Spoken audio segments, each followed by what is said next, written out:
نن سبا په ټولنیزو رسنیو کې اوازې دي چې خوشحال سادات بیرته دندې ته راځي او له طالبانو سره جګړې کې برخه اخلي. خو د سادات د راتګ حقیقت اوس معلوم شو. خوشحال به په کومو شرایطو له طالبانو سره دنده ترسره کوي دلته یې وګورئ.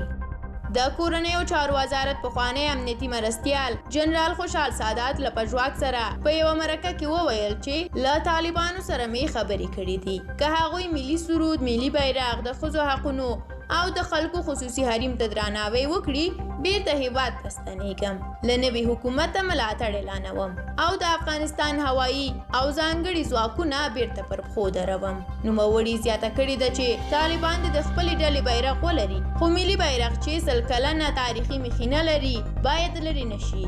سادات وویل چې د طالبانو پر ضد لوی حرکتونه په پیلېدو دي او له ده هم غوښتل شوي دي چې ورسره یو ځای شي، خو دی نه غواړي چې نور په جګړه کې برخه واخلي. د سادات په خبره چې وروسته تر 40 کلونو لومړی ځل دی چې هېواد تر یوې متحدې ادارې لاندې دی. هغه زیاتوي چې یاده اداره اصلاح او لا ښه تنظیم ته اړتیا لري تر څو خلک د سوکالۍ او ډاډ احساس وکړي. سادات په خپلو خبرو کې دا هم ویلي دي چې نور په هېواد کې داسې حرکتونه چې هغه د تفرقې لامل کیږي نه غواړي. ډیره مننه چې د ویډیو تر پایه راسره وئ.